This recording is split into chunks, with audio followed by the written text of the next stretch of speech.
Hello, everyone, and welcome to another episode of the SempreMilan podcast. I'm your host, Ollie Fisher, joined once again by Anthony Torgrud. What's up, everyone? Glad to be back. Here we go. Here we go, indeed. USA Tour has begun. Land of the free, home of the brave, and a home of not 3 points, but 3 goals and a win against Man City. So we got that to talk about. That was a lot of fun, rather unexpectedly.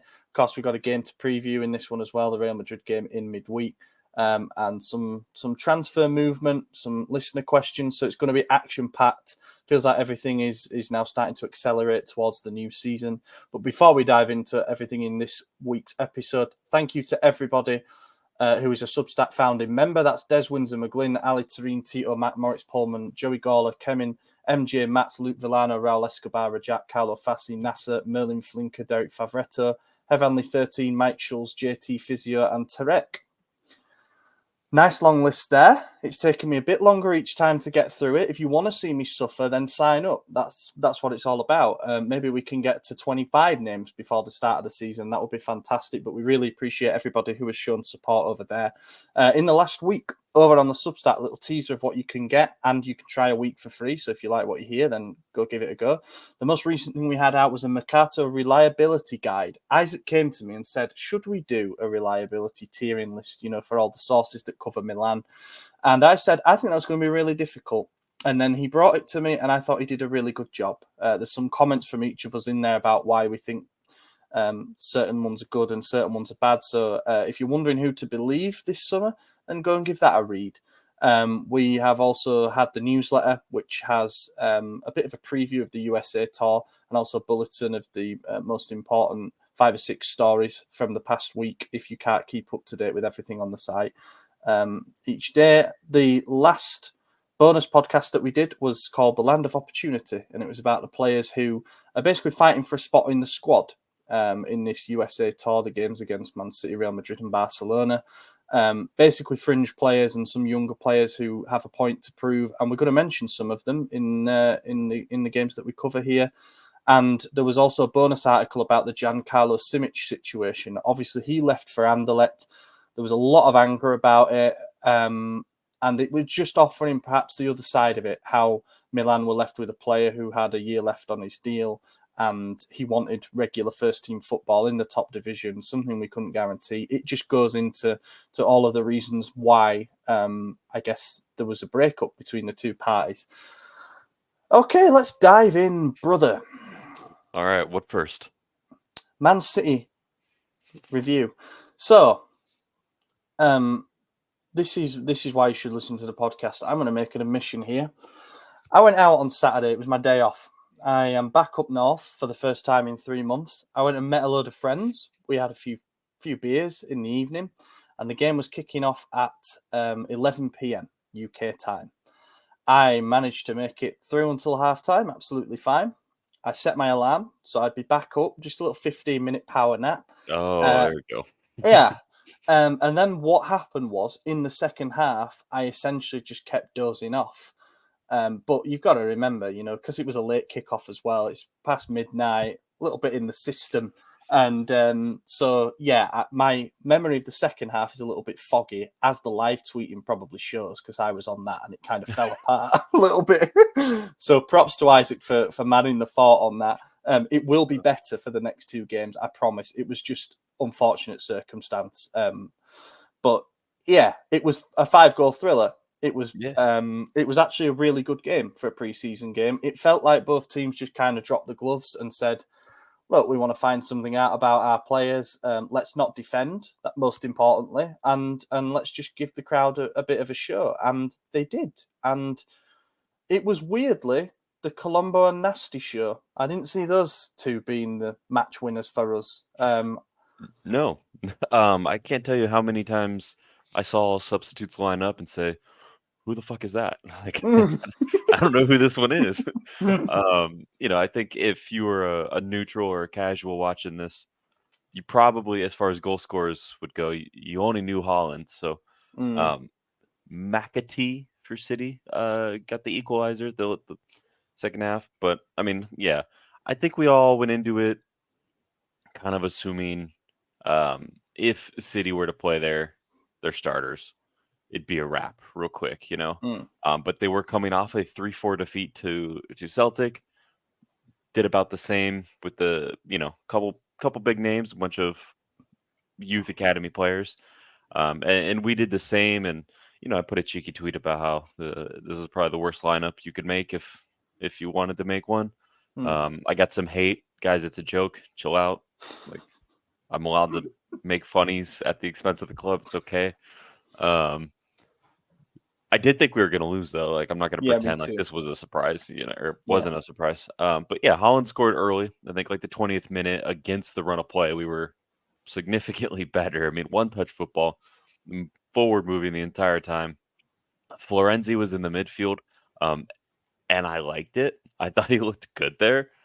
Of course, RIP to him. He's finito again. Yeah, Absolutely there goes finito. his season. He's now had two knee injuries with us already, and this will be his third surgery since he's been with us. Yeah, I was going to say 2 in each knee, right? Yeah. Not with us, but just overall 2 in each knee. But yeah, so Holland scored early on, even though we were a much better team.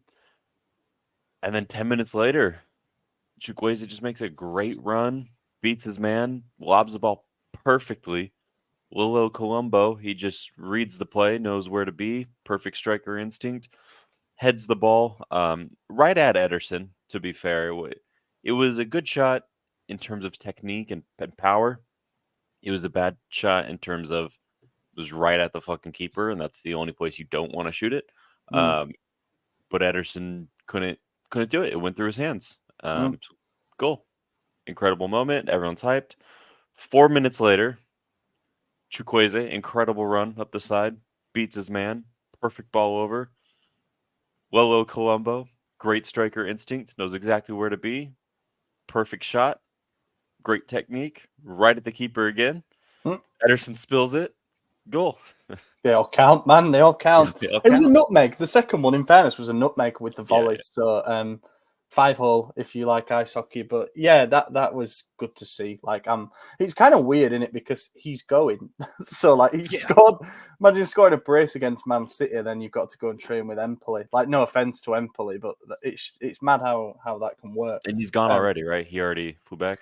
Yeah, he's left, and so is Daniel Maldini, who is going to Monza. So best of luck to them two, obviously, and I think it's the right moves for them. The Maldini thing's a little bit weird because we're not actually getting any transfer fee. We're just going to get a 50% resale clause.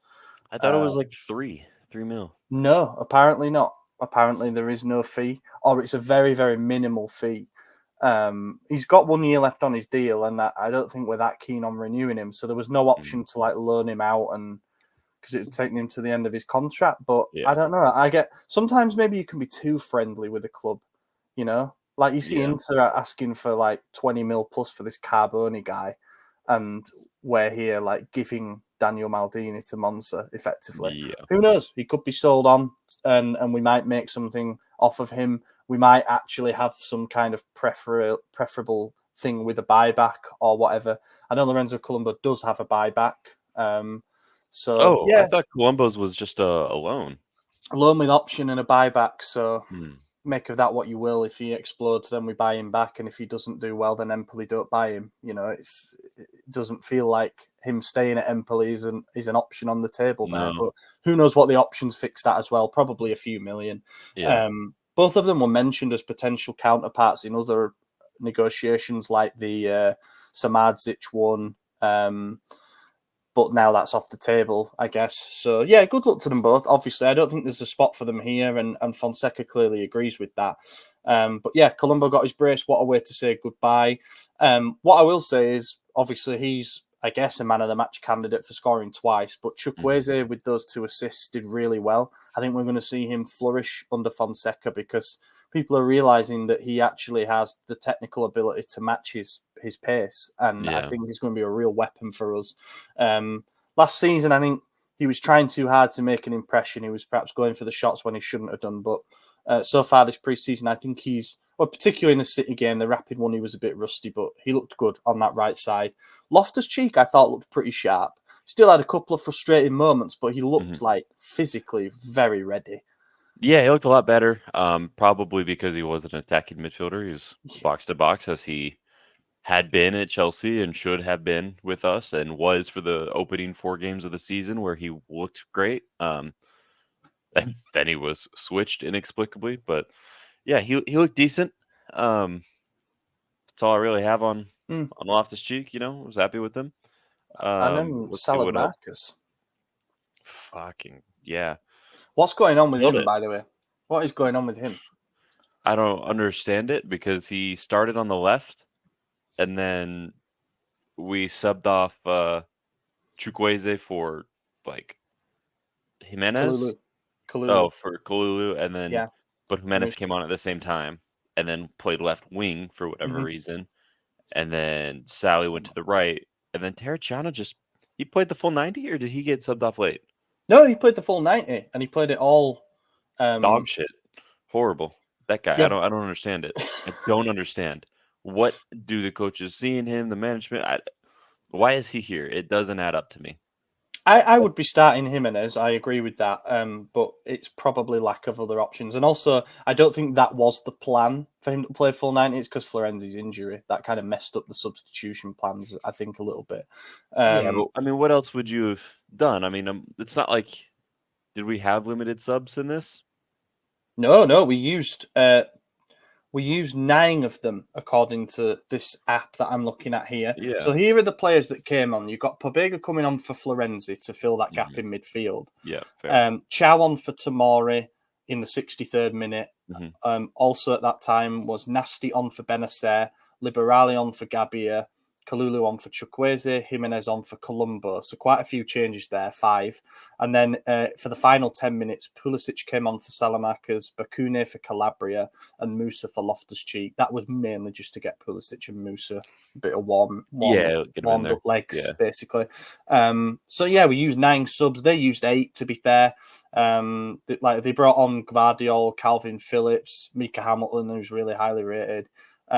They actually started the game with Grealish, Haaland, and Oscar Bob. That's not a bad front three. It won't be a million miles off what they'll use in some games, like cup games this season. Oscar Bob violated us on a couple of occasions, to be honest, as well. I don't like him. You don't like his hair, I feel I don't like his name. Bob. It's It's just got 2 dumb. B's, though. Yeah, it's even more dumb. I don't like it. Oscar Bob. I'm just like, bro, Oh, change do you it. know what it is? It's people with 2 first names. Yeah. It could be Bob Oscar if you flipped it round. And then Edison and Rico Lewis were the other ones who you would say are first team. I know McAtee is very highly spoken of as well, but yeah, it was a bit of a mixed team for them too. Yeah, I mean, I wasn't. The one thing I was surprised is when Scott Carson came on, we didn't have a single shot, and I thought for Looks like sure, okay, we could 38. get one more, Yeah. Yeah.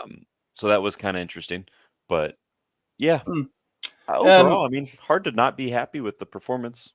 Yeah, and I think there was far more positives than negatives. I think the Mhm. biggest positive for me was how we played in that second half. When given the amount of changes that we made and some of the players that we brought on, let's be honest, who were young, we played well. We definitely competed. They brought some younger lads on as well. It was a bit of a mixed team throughout the game for both. But that third goal, the one that Nasty scored, was a It was 33 nasty. pass move, Yeah. and like it was. I think that's where you can isolate 60 seconds of a game and say, okay, Fonseca's definitely doing something. Mhm. We might not see it for most of the game yet, but the confidence with which we played out of the press there, Yeah. you could say City weren't going hell for leather, whatever, but Torriani getting on the ball plenty, a 19-year-old keeper that not many had thought of, that not many had heard of prior to this tour, passing it around the back, midfielders dropping in, just moving the ball smartly, finding the gaps. And then when the time was right to spring, Salamakers goes away, cuts it back. And it was a nice finish, actually, a nice Mhm. first time finish. Yeah. That was a beautiful goal. It was fantastic. I was shocked. You said 33 touches. Um, the crazy thing about it is, that it was so much one touch, and a lot of it was just kind of smart play back and forth. That once we actually started moving forward, it was only like maybe 3 or 4, maybe 5, which is a good thing. It just shows what, like you said, like what Fonseca is doing. The fact that most of the people on the pitch at the time were youth players or guys who hadn't trained a whole lot, and they were able to pick up on how to do that. Something that Pioli wasn't able to implement, and in 5 or 6 seasons, or whatever it was. Let the starters pick up on this, and I think we're going to be in a very good spot.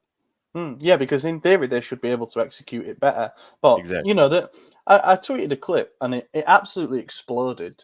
It was a clip of the goal and the 33 touches on Kilpin. I wasn't expecting it. It's got 794 likes at the moment, but there were people replying like, "Oh, it was against Man City C team," and like it was our first team. You know, Yeah, exactly. can't we just enjoy a pretty goal? We didn't have. Apparently, someone replied, and I think that I remember reading this stat, but don't take it as gospel. Apparently, we didn't have a single goal last season with over 10 passes in the build-up. I I mean, believe that it. is frightening, really. Yeah. We saw what peak Pioli ball was like post-lockdown, you know, when we were coast to Mhm. coast, tearing teams apart with quick passing. That's also fun to watch, don't get me wrong. It's probably like Klopp's Liverpool in their peak and stuff. But just watching us look confident on the ball was weird to me. Yeah. And looking like we had the technical players to be able to carry out instructions. I think a lot of it's confidence. I think a lot of it's new ideas and probably a bit of added motivation with it being pre-season to show that they can fit what he's trying to do. But it worked, and like we scored a goal from it. Mhm. So more of the same, please. If we do that Yeah. to Real Madrid, I'll be very happy. Yeah. What else? Oh yeah, we'll just end the recap on I guess a couple of negatives. We mentioned Florenzi injured. Sportiello missed the game because he fell over in the hotel and impaled his hand. So that's something. He's out for potentially 3 months now. And we're going to sign a new keeper by the sounds of it. I don't necessarily agree with that. I think if he's going to be out for 2 to 3 months, we probably shouldn't need him in that first 2 to 3 months. But what is the point of having all of these 19 to 21-year-old goalkeepers if they're not ready for an emergency situation? You know, we might, Well, if they don't trust them, why don't we just get rid of them? You know, the part that confuses me is like either last season, the season before. I think it was the season before last. Mignon was out for November, December, and then there was a January transfer window where we knew he was out, and we knew he was going to be out for an additional 2 months after that, and we didn't sign anyone. We were just okay with Terracciano, and now he's like, he's going to be out. Our backup's going to be out for 2 months. Better get a new one. Like, it's strange. It doesn't make sense to me. Don't get me wrong. I'd be fine with it. Scouffet, I like. I think he's a decent keeper. Mm. You know, I think he's still young enough. Could be. I don't know how Well, old he he's is now. 28. Yeah, 28 now.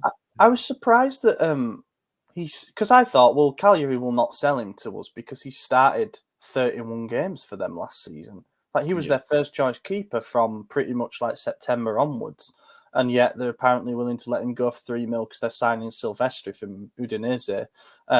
I just don't see the point. Like, what are we doing? Spending 3 million on a keeper who, in theory, will become third choice from October if Yeah. Sportiello comes back then. Surely you can just platoon one of the kids. Like we've seen Torriani look really confident with the Yeah, he ball at looks his good. feet, and he made an amazing save against Rapid Vienna, low down to his left. He's meant to be a very good shot stopper. But then you've got Noah Rivera, who we pushed really hard to sign from St Etienne. We've got Lapo Nava, who actually has a few senior minutes. They didn't go great, but whatever. And there's also Longoni in the system, who is a starter for the Italy youth team that he's part of. There's plenty there. I just don't see the pod. I don't think it would send a great message to them, basically. So get well soon, Sportiello. Try not to fall over anymore. That would be good. But yeah, I don't think we should be investing in a keeper. Save the budget for Yeah. other roles. And the other negative, I think, was Tomori. Unfortunately, he did not look good. And by not look good, I mean he was absolutely all over the place. And he struggled. He Yeah, struggled. he got rinsed on the Holland goal, I believe it was. Or was it the Yeah, second goal? Bob, One, Bob turned him inside out. yeah. And Um, then He just had this thing where he's letting runners behind him as well. I don't know. I don't know what's going on with him. What we've got to hope is that Pavlovic, who will come on to, is someone who can be a steady partner for him, and he doesn't have to take as many risks as what he is doing. However, after a shaky last couple of seasons post the Scudetto season, the same worrying signs are there that like he's in his own head about certain things. But we'll see. Obviously, it's pre-season. Hopefully, he's getting his mistakes out of the way and stuff. Let's move on. Real Madrid. So if I look at the team, this game, by the way, is in Chicago at Soldier Field, which I did a tour of in October, and it's brilliant. A lot of history there, but it's kind of Tomorrow, right? Yeah. Yeah. Yeah, it's just, well, for me. Tomorrow for you, yeah. Thursday, early hours for us. Yeah, that's 8:30 p.m. kickoff. That's a little late. Yeah, it's 1:30 a.m. my time, so it's 2, I think, and then I think it's 2:30 a.m. Unrelated, but Tottenham will take on the K-League All-Stars tomorrow as well. Mm-hmm. Yeah, they do that normally, don't they? Because I guess of the Son link. Well, and then they just got that other guy the other day.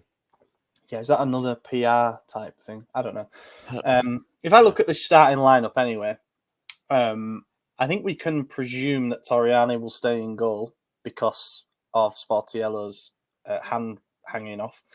And I don't see there being many changes, to be honest. Florenzi obviously cannot start.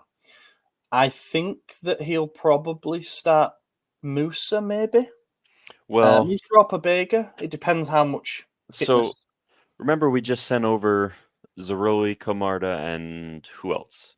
There was a third. Okafor. And Okafor, yeah. Yeah. So maybe it's Zaroli who gets game time. I don't know. I hope so. But the thing with Zaroli and Kamada is that apparently they've both rejected a vacation. The club said you can go on holiday if you want. You've had a long summer because they were at the... Kamada did the under-17 Euros, scored the most goals, won player of the tournament, Italy won it.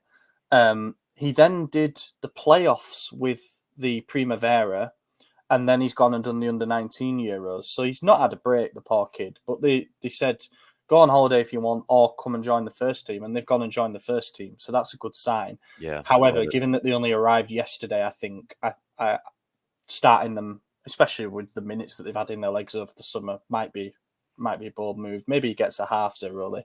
Did Mbappe travel? That's a good question. No, he can't have done because he'll be on holiday the same time as Teo and Mike, I would have thought. So this is Madrid's first friendly of preseason. They haven't played a game since the Champions League final. When does La Liga season start? I don't know. I feel like it usually starts before. I'm going to go through the Sport Mole preview starting lineup predicted for Real Madrid. Courtois in goal, Vázquez right back, Vallejo and Rudiger centre backs, Garcia left back, presume that's Fran Garcia, Ceballos, Paz and Ardegula in midfield, Brahim Diaz, Endrick and Latassa up front. This will be Endrick's. Will this be Endrick's first game? Yep. Oh, yeah. Fuck. He scored against England at Wembley, and I remember thinking, not another one. Like, please, no, none of these Brazilian regen like Ballon d'Or candidate. So it's still a good lineup. There's pace and there's skill in that team. Obviously, there's Gula, who we tried to sign before he went to Real Madrid. There's Brahim Diaz, who we had before. Courtois, who is a candidate for best goalkeeper in the world when he's not having to have knee surgery. And yeah, we don't get any of our. I mean, Leao's back. Back, but again, only recently rejoined. So the chances of him starting, I think, are pretty slim. Might be a relay involving him and Okafor, whatever. I'd like to see Kalulu maybe start instead of Calabria. Give Liberali more minutes, definitely, to see where he's at. And I guess, Pulisic and Musa's workload will be dialed up. But yeah, that's it really. Tough to predict the lineup, and I think I don't know. I just have a bad feeling about all these games. I think we're scarred from previous friendlies against top teams where we either get battered or we pull off a shock win. Yeah, that's literally it. These preseason tournaments. I mean, look, they don't mean anything. They're just fun to watch. Just enjoy the show. Hope we win, but probably won't. Sucks if we don't. No, I don't know how to say this either, but like, because there'll be people who are going to the games in Chicago, and obviously you're going to the one in Baltimore. But like, I feel like there was a bit more pressure to do it in New York because it's Man City, who I think are still regarded as the best team in Europe, despite the fact that Real Madrid won the Champions League. You know, don't hate me for that. It was, you know, Zlatan back against Pep. It was New York, which is Cardinales Arena. It was Yankee Stadium, which of course we now have links with the Yankees. Just felt a bit like this is a showpiece event. Obviously, playing Real Madrid in Chicago is still mega, and it will be a sellout, and people expect a show. But yeah, fingers crossed, eh? Let's do some transfer roundups quickly. If we have to jump. Yeah, there we go. Strahinja Pavlovic. Strahinja. I need to learn the pronunciation for that. That's good enough. Yeah. We'll call him Pavlo from now on. Patty boy. He's doing his medical today. He arrives from Red Bull Salzburg, 18 million euros plus 2 mil in bonuses. That was always the figure that the major sources said it was going to close around. Going to be a 5-year deal for him. And once he's done his medical, he's going to fly out to the USA. We will save the in-depth analysis on him for the bonus pod, hopefully all done by the end of the week. However, as we've said in the last 2 weeks, we're in favour of this deal. Yeah.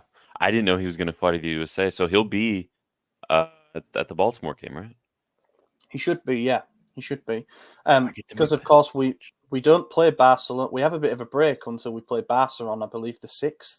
Yeah. So there's time for him to get out there and learn things. And then, we'll see if he gets minutes in that Barca game.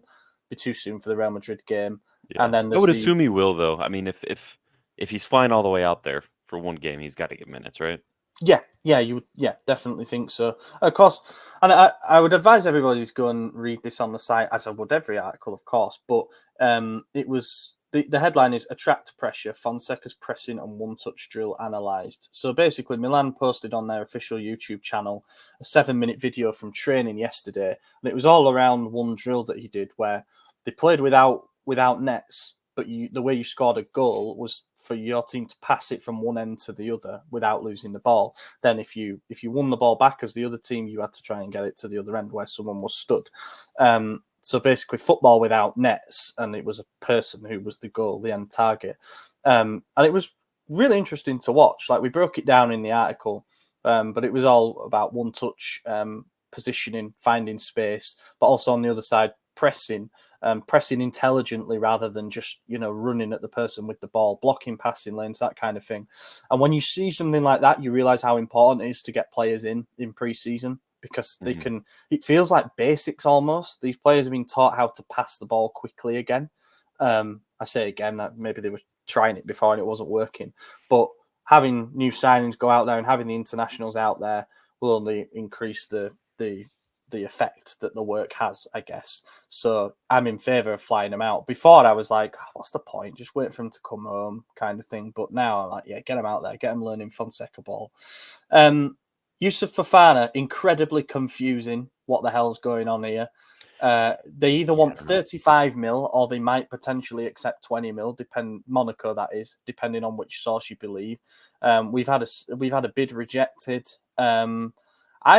My own personal opinion on this, and then I'll throw it to you, is that Monaco are basically making up that teams are interested to try and raise the price and try and start an auction in some way. The Man United and Atletico Madrid stuff made very little sense to me because I don't think Atletico need him. And I think Man United are going for Ugarte or Amrabat, or like they don't seem to be that concretely linked. So I think there's a bit of Monaco leaking, a bit of agent leaking. My gut feeling is this still gets done because he's pushing for the move. He's got 11 months on his deal and he's expected to show up for pre-season in 5 days. And I don't think Monaco are going to want him back if he's already said he wants to leave. So I think we see an acceleration here. Yeah, I think we will as well, especially with Pavlovic being, done tonight. It makes no sense to sleep, so I think they're going to keep pushing on it. And like I said, he wants to do it. Supposedly he's threatened to leave on a free and let his contract terminate, which, you do if you want out, right? That's the next logical step, especially if you only have a year left. And so I think it gets done. They can't hold out for 35 million when he has 11 months on his contract. And the players already said, yeah, I want to leave. This is the move I'm going to make. I'm going whether you sell me or not, I will be leaving, So you kind of are caved, right? Like, we have Monaco by the balls here. They should accept the offer sooner rather than later, I think, because it's either we're not, because we're not going to raise the offer, right? There's other targets out there. We know how we work in the market, that we have a set price. If you don't accept it, we will move to another target. It doesn't matter if Fofana's our first choice. So if we are Fofana's first choice and he's saying, I'm just going to run my contract out, then I'll sign a pre-agreement in January, I would probably believe him, because we'll go back in January for free, um, or Inter will, and just snap Yeah, from us. But definitely into. yeah, but I mean, it just makes sense. You got to accept it. Look, maybe we offer a little more. Maybe we bump it up to 21, but I don't think it'll be much higher than the 18. Yeah, Anto Vitiello said in his most recent update that there is the possibility that he could sign with us in 6 months on a free, but effectively we're going to make another new bid and just sort of say, doesn't say final offer, but you sort of get that vibe. Once you're making fifth and sixth bids, it gets a bit tedious. And what I will say, obviously we're Milan fans. We want the player for as cheap as we possibly can, and we know he's a good player, and we know he'd help our team and stuff like that. And we know he's got an expiring contract, and we're hearing that he's asking Monaco to leave, and that he's threatening to do this and that, and not show up to training, whatever it might be. It must be pretty shit from Monaco's point of view, because like they took a punt on this player X amount of years ago, and now in a position where player power has totally taken over, and they're kind of backed into a corner. Yeah. We've been there before, is what I'm saying, and we felt really, really angry about it. So I would hope that we are conducting these negotiations with at least a bit of dignity towards them. And if they say they want 25 and we're offering 17, let's shake hands at 21 and everyone's happy. But yeah, those are just kind of cereal box numbers. Everyone's reporting different things. But Fabrizio did say that he's already turned down West Ham because he wants Champions League football. That would, in theory, also mean he'd turn down Man United if they came in. But we'll see, because they could offer him a massive salary, of course. What else have we got? Oh, yeah, because of Florenzi's injury, Emerson Royal looks like he's going to be coming in. I am very unenthused about this signing, to be totally honest with you. However, because of Florenzi's injury, I do now think we need a right back. I just wish it was Thiago Santos that we were close to, or an alternative name. I'm just not sold on Emerson Royal, but I do think he'll do better in Serie A. And also statistically, I think he's one of the better defending fullbacks. So what we've seen in the first couple of pre-season games is that what Fonseca normally does in the build-up with the 3-2 is he splits the centre-backs and the midfielder drops between them for the three. However, it's been the right-back tucking in. So it just makes me wonder if he's thinking Emerson Royal would be great for when we're in possession, because he's quite a good passer of the ball. He's just not very good in the final third, basically. So if we can sort of, I don't know, distill what he's good at with the system that we've got, and Moncada's been after him for years since he was at Betis, I'm willing to give it a look, basically. And 15 mil is still pretty low risk for a 25-year-old. Yeah, I'm not an Emerson Royale fan. I think we've made that clear. But I also trust the process. I know the comments are gonna say, Jerry, Dick Ryder, Ball Licker, whatever you want to call me, but trust him. I don't feel like he's wronged us yet, so trust him. Just see what happens. And also, haven't we done some really good business buying players in the dip under Moncada? When I say under him, I mean when he was a chief scout too. Our best player last season was Pulisic, and we bought him after a really bad season under a manager that didn't really trust him. Yeah. Are we not kind of doing the same here? And just give it a look. That's all I'm saying. Look, if he has 10 really bad games to start his time with us, then yeah, we can look back on it and say what a shit signing. But until then, I think let's see, because Fonseca will clearly greenlight it as well. I think the big risk, and a lot of why people hate this one so much, is not because they dislike Emerson Royale. They do, but because they dislike Calabria so much. So when they see, okay, we're looking to replace a right back, they're thinking, finally, this guy's gone. We're getting someone new. He's going to be so much better. The boss sees Calabria's not it. And then they see a guy who, over the last few seasons at Spurs, not really performed better than Calabria at Milan. So everyone's kind of like, oh, what the hell? This isn't even an upgrade. This is the same thing. We got it one more year. And I think that's why everyone's hating it. If he was a flashier name, maybe people would be like, okay, cool, we're doing it. But and it's also riskier when you're trying to replace a player with someone who's in a dip. If you're replacing, like we knew that even if Pulisic were to fail, we also were getting Chukwueze at the time who could do well. And before we got rid of Salmakers, we had him who came off a decent season, doing all the performances against Napoli, nothing fancy, but and we brought in Luca Romero. So we're like, okay, we have a lot of options, but at right back, even if we get Emerson Royale, it's still him and Calabria, and I think that leaves a lot of people really worried, and rightly so. But yeah, I think Furlani and Moncada have actually done a pretty decent job since they've taken over, and if this is who they think is the right person, I'm willing to trust them until I have a reason not to. But I feel like they have way more hits than misses so far. I remember, yeah, they certainly do.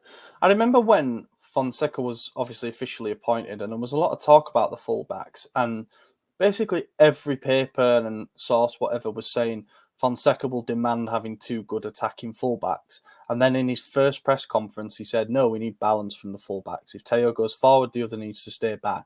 I agree with him on that, personally. I think we were exposed way too much in transition by players being caught upfield last season, and he's probably seen that. But also, that kind of alters the kind of right back that you're looking for. He maybe sees that Calabria is way too prone to defensive errors, both in positioning and one-on-one. But I'm also then asking questions about Kalulu. Apparently he tried him on the right side, and to me, he seems perfect as the kind of player who could tuck in on the right of a three if needed. But maybe he's not convinced, or maybe he sees him as a centre-back, like a full-time centre-back. So we'll have to wait to see on that. But yeah, look, I guess we support him. Emerson Royal had a good season under Conte, basically, but he was playing mostly as a wing-back. So that's something to bear in mind. But he's coming and he wants to get back in the Brazil team. So when we're signing players that are fired up and want to prove something, that also tends to help us. What else have we got? I think that's about it. On the sales front, you mentioned Calabria there. Mercato said that he's had an offer from Galatasaray who were willing to significantly raise his salary. Obviously, he's out of contract in 11 months, but he's turned them down. And apparently we've had a bid from Al-Shabaab in Saudi Arabia for Yassin Adli, which we're willing to accept, but the player don't want to go there. So it's not always as easy as just offloading players that we don't deem to be good enough anymore. It has to work for everybody involved. So I think that's why there's a little bit of a slowdown on the outgoing front. Malik Chow stuff's come back up. Apparently we're asking for 40 mil, but then his agent came out and said there's no truth in the Newcastle stuff. And Sky Germany said he'd be happy to stay because he quite likes, he loves playing for us and he likes living in Italy. So nothing really on that. Should we do some questions? Let's do it. A few written down here. First of all, from Michael Gambino. If Fofana doesn't get done, given Milan's buying patterns, what are the other viable options for midfield? Good one. Asking us to basically just name defensive midfielders here. Okay, so the main... No, you're fine, mate. It's, 6:50 a.m. People should appreciate the dedication. Like Maddie yawning at midday. Manu Kone of Mönchengladbach is the name who's been mentioned as a bit of an alternative target. We wanted him 3 years ago when he was at Toulouse. Moncada tried really hard to sign him, but Mönchengladbach swooped in and offered like a few million more and got him. Familiar story. But he's a different profile to me. He can play in a double pivot, but he's more box to box. So I'm not too sold on that. Who else? I don't know. It looks like that there was a guy who I liked the sound of playing in Brazil called Andre Trindade. He is a proper number 6. Like he led for the calendar year of 2023. He had the most passes and the most tackles, I think, or recoveries of any player in the world, which is a mad stat, like more than Rodri. But it seems like he's going to Fulham to replace João Palhinha, so I'm not sure we can get him. I don't know. Is there any number 6s you like that you think we could get? Tanner Tessman. Is he any good? Probably not. No, I've seen he's meant to be I don't going to know. Inter. Yeah, I just looked up defensive midfielders on Transfermarkt, and that was the first name, and of course American. But I think people would lose their mind if we cited a third American. Um, I've who got one for was? you. Yeah, let's hear it. Ring up Napoli and say, you want Musa? We'll swap him for Lobotka Nah, or Anguissa or one of them. we were linked with someone who needs a Portuguese passport, right? Yeah, that was the Souza who plays at Sheffield Oh yeah, United. Look, I asked. I've got a mate who's a big Sheffield United fan, and I asked him, and he said there's definitely a player in there, but his attitude is absolutely shocking, and most of the fan base hate him because he basically blamed his teammates on them getting relegated, which might have been true, but you just don't say it. And apparently they've already rejected 35. No, they've already rejected a bid from Fulham for him, and they want 35 mil to sell. The bloke who reported that as well is pretty hit and miss. He covers football league clubs over here, but when he hits, he hits. So I don't know. We'll see on that one, but it seems an interesting profile. It's could go tough because for. Well, maybe we just go back in for Matt Swifer. I know we were talking about him for a oh while. yeah, has he not gone to Brighton? Oh yeah, he's at Brighton. Yeah, Yeah, you're he right. signed for Brighton. Okay. If Ibrahim Sangare. oh, he was linked with us as well, wasn't Yeah, and he? Nottingham got relegated, right? No, they stayed up. They did. Oh wow, okay. Yeah, I've I seen could him see linked with him an fitting the Exeter. mold. I got one. If Okay. Arsenal sign Mikel Merino, would that free up us to sign Jorginho? I know people don't like him. Like they think that he's, I don't know, like an old fashioned player, or he's not very exciting, or he's had his best Mm. years or whatever. But I think Yeah, he could really come and do a job in Serie A. he's in Philadelphia right now, so maybe we link up pretty soon here. Jerry, Well, no, because we're Jerry, Jerry. hopefully. Yeah. Yeah, I don't know. I'd have to Google like best defensive midfielders in the world, but just That's what I did. Yeah. just on that point, because look, some of the top names, like Rodri, Guimaraes, Kimmich, and all them, they're Yeah. out of reach for us. Let's face it. Yeah, of course. But I also think, generally speaking, there's not an abundance of great number sixes anymore. Like a lot of teams don't actually play with the six. They want three players who are very comfortable on the ball, interchanging and things like that.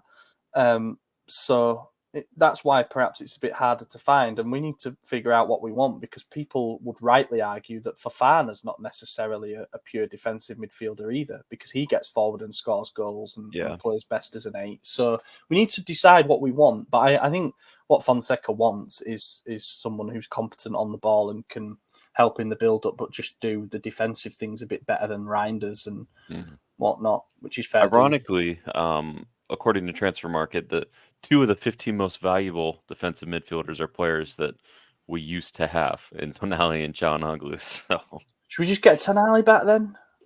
I mean, I could see that happening. I think he wants to at least give 1 year at the Newcastle first, but I really like Morten Hjulmand. We should have signed him when he was here. He went to Sporting and he had a brilliant season with them, and he is an actual defensive midfielder. Chelsea might have some options for us as well, because they've got so many defensive midfielders. Like, I'd ring up and say, we'll give Romeo Lavia like a year rehab stint with us, even if it's a loan or whatever, while we wait for Fofana on a free. I'm just looking better. 25. Boubacar Kamara, that would be a good one. I think we were linked with him in the past as well, weren't we? Yeah, we have been. I think we've been linked with all the Kamaras. That's the thing, too, about our management is we go for everyone. It's just a matter of finding the one that'll come at the right price point, so it can be tedious. Yeah, I've always liked Florentino Luis as well, the guy who was at Monaco and then moved to Benfica and kind of exploded. And Shooten as well, who moved from Bologna to PSV. He looked pretty good in that kind of anchoring midfield role at the Euros. Calvin Phillips, don't want him because he's ex-Leeds, but he's like the kind of opportunity that we would go for. Like, Premier League club doesn't want him, bring him in. He fits us. But yeah, no Leeds, please. Marius asks, and I think this is based off a report that La Gazzetta dello Sport put out. What do you think about moving Pulisic to the 10 position and having Salamak as the deputy to Chukwueze? And then RLC being either deputy to Pulisic or moving him back into the double pivot. Yeah, it's an interesting idea. I think it worked the one time Pioli tried it last season. I'd be curious to see how it goes this season because Chukwueze looked really good, and I think we're going to see a lot more from him because he's got exactly what Pulisic had last season, which was being there early. Mm. You know, Chukwueze came late, and we all know Pioli's stubborn, so he just, well, Pulisic was here. That's the guy we're running. Do I think Fonseca is going to do that? Maybe, I don't know. But Chukwueze was there. He's played 2 friendlies now. He looked great in the most recent friendly. He's trained a lot. Pulisic had 10 minutes against City, and I think he might have had like 4 touches total. So, you know, he didn't do a whole lot. Granted, again, there wasn't much of the game left, so can't really weigh it too heavily. But I'd be curious to see what Fonseca's thinking of the right wing position in general, and if he's going to try to fit Pulisic in somewhere. I hope so.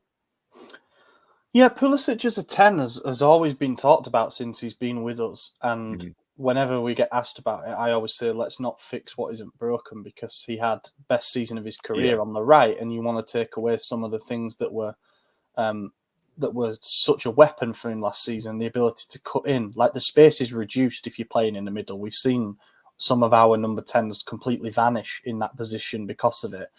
I think it's a good in-game solution to have. So, like, if we're in need of a goal, we need to break down a closed defence or whatever, you can move Pulisic into the middle. You can have that front four, and you can maybe move RLC back as well to help us get the ball forward quicker. Interesting that we still seem to be going for Samardzic as well. So it's like, I don't think the two things can be true. You can't be saying Pulisic will work as a 10. He could be our new number 10, but also let's try and sign a number 10. You know, I think there's some conflicting stuff going on there. Pre-season will help iron out whatever doubts, of course.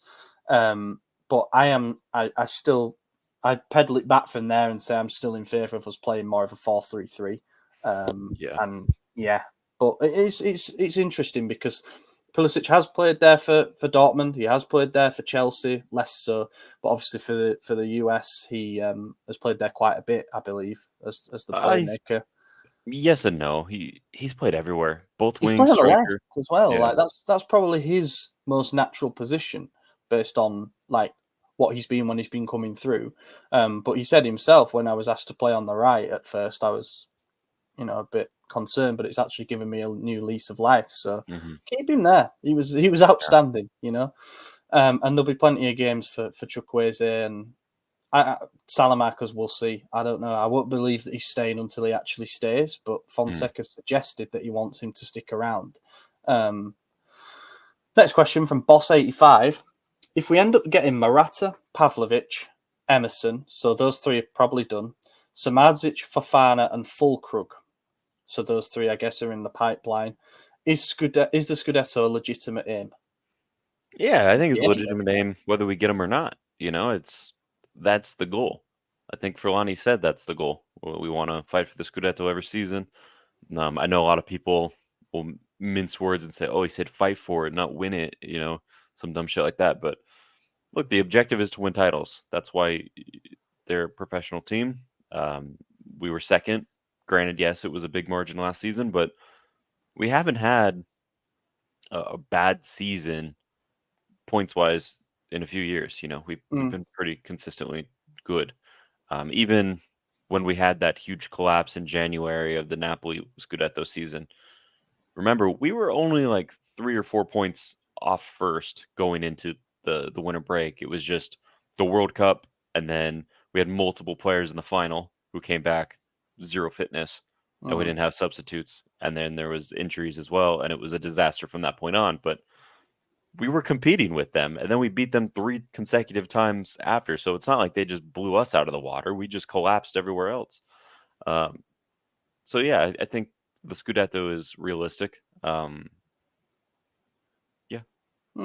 Yeah, I don't even think you necessarily need Samardzic. He'd just be like the, late window cherry on the icing on the cake, just to have an extra creative midfielder. And you kind of need some sales to facilitate that, like Adley and Pobega would surely have to go. We definitely need a defensive midfielder. So if that's Fofana or somebody else, they will be coming in. We know that. And the striker thing's gone a bit quiet, but I still got the feeling that we might sell Jovic and sign somebody else. That could be, again, a late in the market opportunity-based type thing.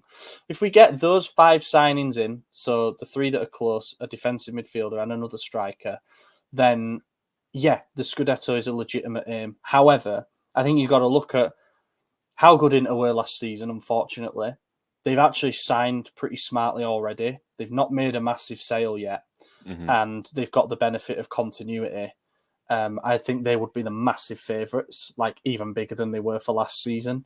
And Juve are doing some business. You may say it's good, you may say it's bad, but what I've seen is they've rebuilt their midfield. They might be signing Todibo and might be selling Chiesa to get somebody else in as well. So there's a lot of movement going on. But yeah, I would think we'll be top 3 in the odds. Probably second. I think we'll probably be second favourites because of how consistent we've been over the last 2-4 seasons. Casey asks, should we hold any hope to see any of the good performers that aren't guaranteed starters from the pre-season contribute to the team this season? So I guess he's talking about the likes of Salamanca's and who else has impressed really from that group of fringe players? Read the question one more time, because I interpret it differently. Should we hold any hope to see any of the good performers, brackets, that aren't guaranteed starters from the pre-season contribute to the team this season? Yeah, sorry, so the players that Primavera. So, I mean, same sort of thing because there's some of the younger lads who've contribute to the team. Yeah, I mean, I guess the like minor contributions, right? I think that's kind of the whole point of the Futuro is we're gonna be calling some of those players up. Will they play? Probably most situations, no. But I do think there's actually is room for Camarda to get more minutes this season, especially if we don't sign another striker. If it's just Jovic and Morata and then Okafor as a potential third, I could see it. I think Salamakers has a spot in the team. He's done well in preseason. He's talked to Fonseca a few times, and it looks positive from what the media says. So I think he's got a spot in the team. Will he be a starter? Unlikely, but who knows? Maybe he does become that right back when.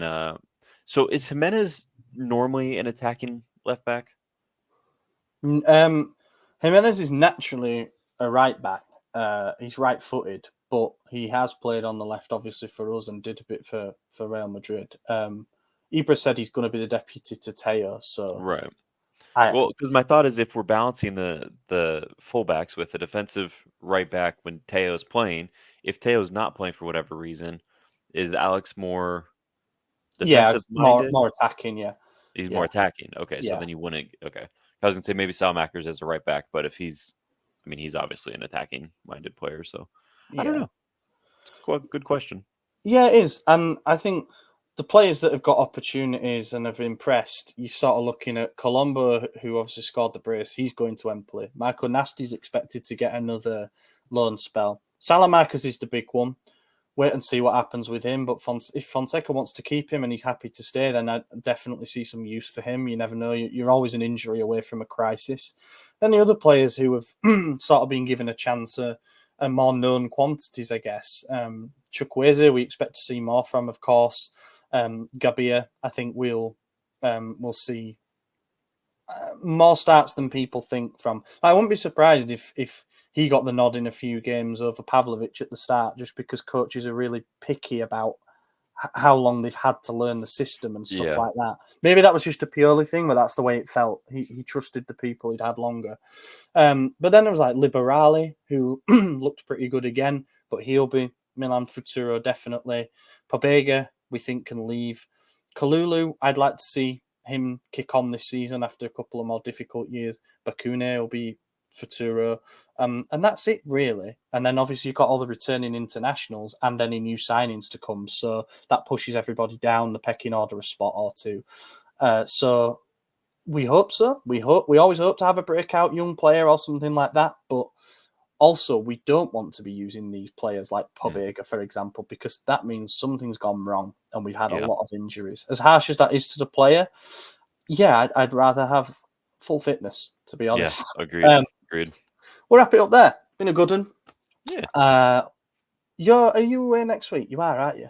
I am. Next week I'll be gone. I'll be in Baltimore at the match. So there'll be no podcast, and AJ is going to vlog the entire experience and upload it to YouTube uncut. That's not going to happen. No, I think next week the plan is, they don't know about this yet, I haven't asked them, but I think it could be the Brit squad teaming up. It could be me, Lorenzo, and Steph shaking it up a little bit. Just don't ask them. Let them know. Find out if they're available by seeing if they listen. Oh, yeah, and if they don't, then they're not dedicated enough. It could be the return of Mad Dog. Who knows? So, yes, we'll be back. I'll be back next week. AJ will be at the game. We'll be back later this week for a bonus episode, which will probably be a deep dive into Strahinja Pavlovic. And until then, have a good week and see you then. Gol! Ancora Teo! È una meraviglia! Il gol di Teo Hernandez da un'area all'altra! È una meraviglia! Senti il mio cuore!